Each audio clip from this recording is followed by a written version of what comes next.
Nah, itulah yang saya tadi katakan, memang perlu suatu metode terkalibrasi atau dengan kata lain dia harus tervalidasi. Baik, lanjut. Karena dalam aspek toksikologi, jika kita tidak mengkalibrasi atau tervalidasi, maka ada ketidakpastian. Coba kita lihat angka-angka. Angka-angka ini tidak menunjukkan bagaimana sebenarnya tervalidasi atau tidak. Karena indikasi tervalidasi adalah ada simpangan bakunya. Dari tabel kami tidak lihat. Kemudian metode apa yang digunakan tadi, saya juga nggak bisa LCMS, bisa ion kromatografi, yang mana? Selain meragukan jumlah sianida dalam catatan, ahli toksikologi juga mempertanyakan metode hasil pemeriksaan yang menyatakan ada sianida dalam lambung Wayan Mirna Salihin. Kalau kita bicara dalam penampilan yang dalam bentuk data di sana, pertama kami sebagai analisis toksikologi membingungkan, ini sebenarnya metodenya apa ini? Harus jelas sebenarnya. Ketika dapat yang namanya menuduh dia sianida, pakai cara apa? Kenapa banyak? Karena bahan-bahan kimia yang bersifat toksik. Sampai kemudian ketujuh bahwa sianida, itu juga jadi pemikiran saya dalam itu. Arsen oke, negatif dikatakan. Pestisida itu banyak, ada organofosfat, ada organoklor, ada karbamat, itu jenisnya beda-beda dan daya racunnya juga beda-beda. Ya, jadi ini tentunya karena saya dalam posisinya tidak mendapatkan apa yang dilakukan, sewajarnya kalau akademisi ataupun peneliti selalu melampirkan metodenya pakai ini dengan limit deteksi demikian, kemudian hasilnya demikian. Jadi kalau ini kami seperti apa sebenarnya? Banyak Conway mikrodot, kami tahu itu, GCMS kami juga tahu, ya. Tapi apa yang digunakan untuk menetapkan sianida ini?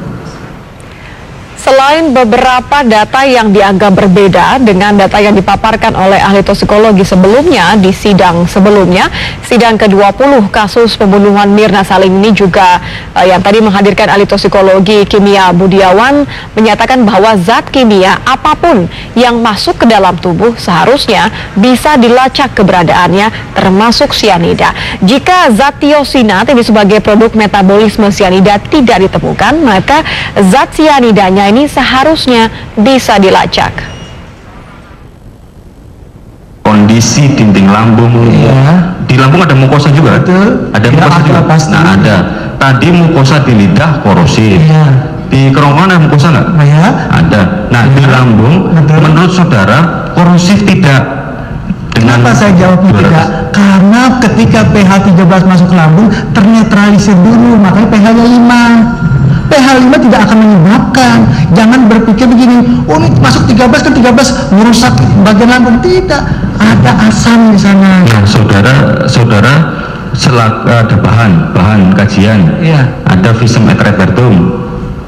Sudah diperiksa kan visum et repertum? Ya. Nah, mungkin bisa ditampilkan visum et repertum. Itu urusan dokter ya dalam. Oh iya, enggak apa-apa. Saya ingin menjelaskan maksud saya enggak.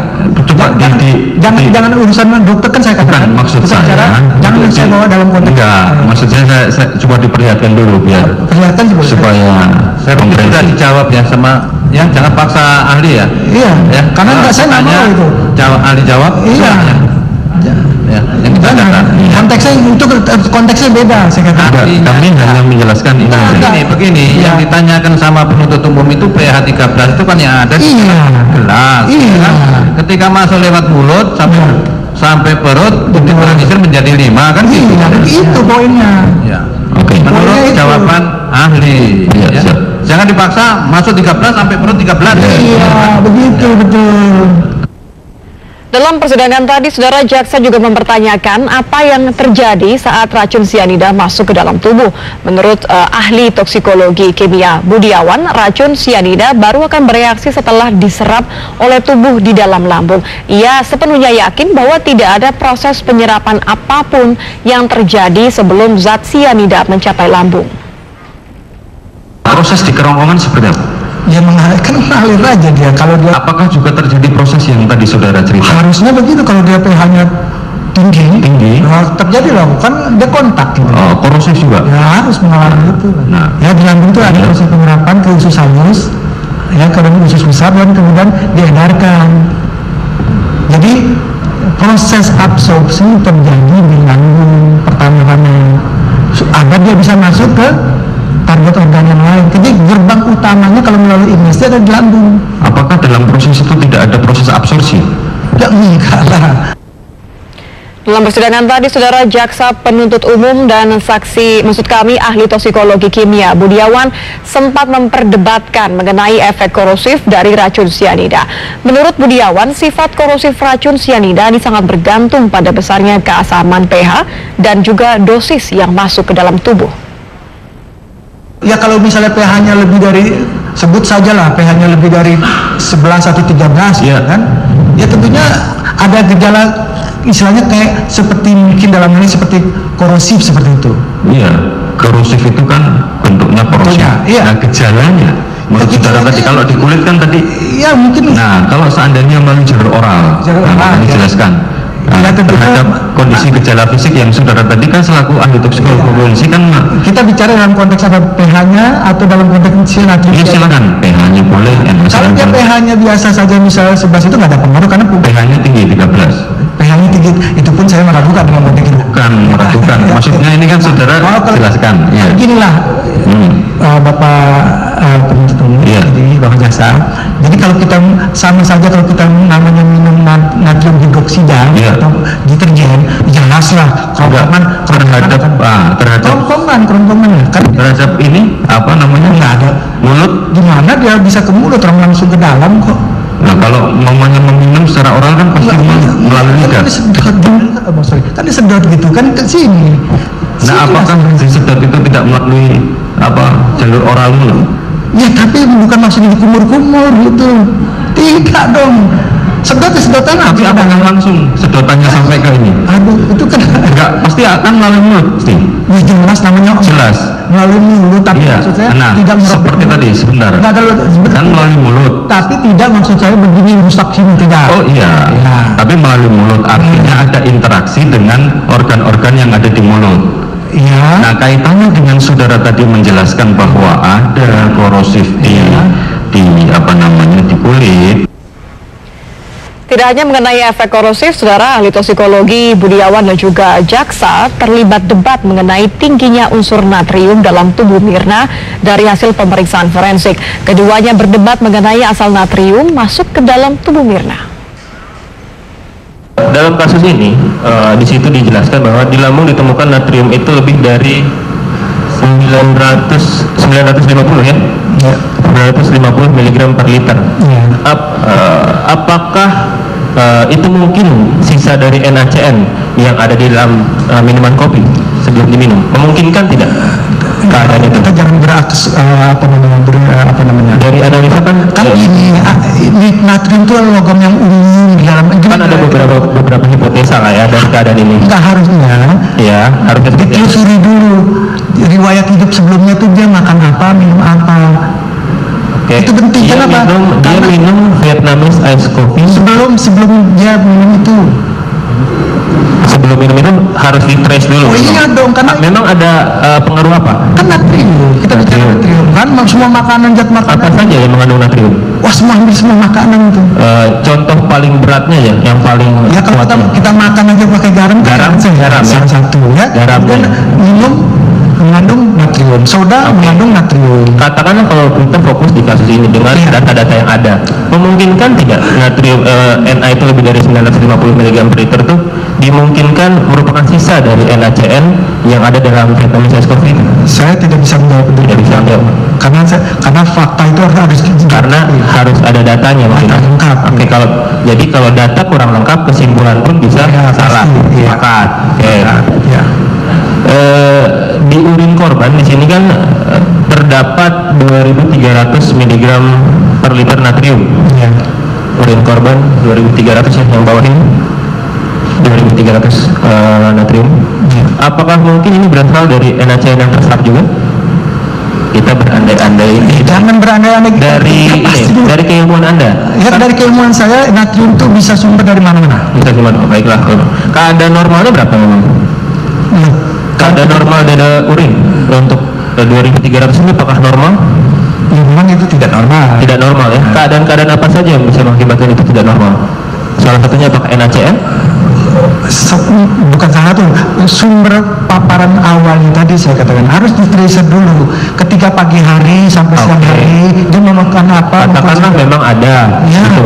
Dan ada Jadi, juga NaCN-nya. boleh saya ketika kita bicara natrium ya jangan diasumsikan natrium dengan natrium cyanida karena natrium itu sumbernya banyak. Iya, makanya saya kira NaCN. Ya.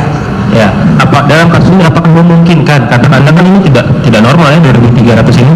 Ya. Memungkinkan tidak itu dapat dari NaCN yang diminum dari Vietnamese Ice Coffee itu? Potensial tidak dilihat dari secara umum, holistik gambarannya, komprehensif bukan? Kalau secara umum kalau kita asumsi kita jawabnya asumsi juga kan. Ya. Kalau itu ada asumsinya ada. Kalau asumsinya ada. Iya. Kalau kita pakai asumsi. Ya kita harus eksak nih kimia itu eksak ya maaf ya. Kita kimia itu harus eksak. Ya. Pasti. Jangan berandai-andai itu dalam. Baik, saudara. Sifat-sifat dari cyanida dan juga bagaimana dampaknya ketika meracuni tubuh inilah yang kemudian menjadi pandangan utama yang didengarkan dari ahli toksikologi Budiawan hari ini dalam sidang lanjutan pembunuhan Mirna. Dan memang tadi saudara ketika sedang digelar, jaksa sempat mencecar ahli toksikologi mengenai sifat cyanida yang bercampur dengan kafein. Kalau memang semuanya sudah terserap, cyanida sudah terserap bersama dengan kafeinnya. Ini asumsinya cyanida ada dalam kafe. Iya. Kalau cyanida ada dalam kafe, jelas bersama dengan kafe diserap. Kalau ada cyanidanya, Ya, kalau ada cyanida. ini penting karena Ini ilustrasi. Iya, karena ilustrasi. Tapi ilustrasi harus tegaskan dulu ada atau tidak cyanidanya. Iya, Karena gini, cyanida dan kafein berbeda dalam sisi kimia. Baik, tapi memang ini termasuk cyanida dengan kafein terlarut bersama-sama ya? Oh bisa. Terlarut bersamaan. Sifat cyanida dengan kafein sama tidak? Beda. Cyanida itu sifatnya mudah menguap, benar seperti itu? Oh tergantung. Untuk bagaimana gantungannya coba? Ya gantungan gini, kalau dia dalam cyanida NaCN, Anda Bapak maksudnya adalah NaCN, maka dia akan terhidrolisis dalam air. Ya. Dan kemudian hidrolisisnya salah satu menghasilkan ion cyanida. Ion cyanida itu bereaksi dengan air menghasilkan yang namanya asam cyanida. Baik. Oke, asam cyanida ini memang sifatnya mudah menguap dalam suhu tertentu, Dalam suhu tertentu, baik. dalam kondisi tertentu. Dalam kondisi tertentu. Kalau kafein sendiri, apakah sama? Ini Berbeda. Oke. Saudara ahli toksikologi kimia Budiawan juga akan kembali melanjutkan pemberian keterangan dalam sidang hari ini, sidang pembunuhan Mirna, sidang yang digelar untuk ke-20 kalinya di Pengadilan Negeri Jakarta Pusat. Yang Anda saksikan saat ini adalah gambar langsung dari dalam ruangan Pengadilan Negeri Jakarta Pusat. Memang sidang belum dimulai, saudara. Majelis hakim masih belum memasuki ruangan sidang.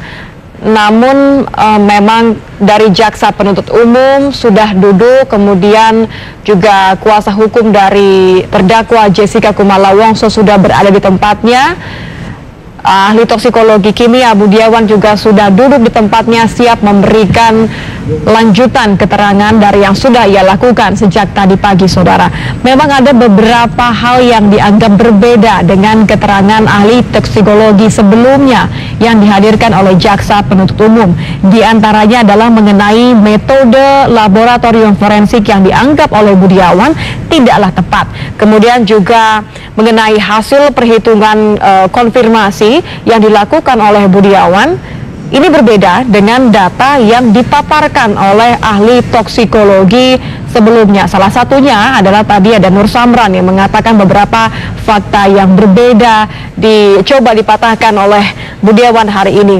Kemudian tadi juga yang dianggap berbeda oleh Budiawan adalah bagaimana efek-efek ataupun sifat cyanida ketika masuk ke dalam tubuh. Di antaranya cyanida ketika masuk ke dalam lambung ini tidak akan bersifat korosif karena ada reaksi penetralan dengan asam lambung. Sifat cyanida kemudian alur masuknya ke dalam tubuh inilah kemudian yang dibahas betul tadi oleh Budiawan selaku ahli toksikologi kimia yang juga sempat berdebat tadi dengan jaksa penuntut umum mengenai hal-hal yang dianggap berbeda dengan data yang sudah pernah dipaparkan oleh ahli toksikologi lain sebelumnya dalam sidang beberapa kali sebelumnya, saudara. Kita juga akan lihat bagaimana ketika ahli toksikologi kimia Budiawan mengatakan bahwa sianida yang masuk ke dalam tubuh manusia ini bisa mengikat zat besi sehingga oksigen menjadi jenuh dan menyebabkan timbulnya lebam mayat pada seseorang yang meninggal atau kemerahan. Warna inilah yang kemudian disebut sebagai warna red cherry. Ini juga yang dikatakan oleh kembaran Mirna, Sandi Salihin, yang menunjukkan wajah pada jenazah Mirna menunjukkan kemerahan. Walaupun ini masih diperdebatkan apakah bisa dijadikan barang bukti yang sah atau tidak, karena memang baru saja diberikan buktinya oleh keluarga dari Wayan Mirna Salihin. Ini adalah beberapa hal yang masih menjadi perdebatan, saudara. Tadi dalam sidang sebelumnya dari pagi, Budiawan selaku ahli toksikologi kimia memberikan beberapa pernyataan yang dianggap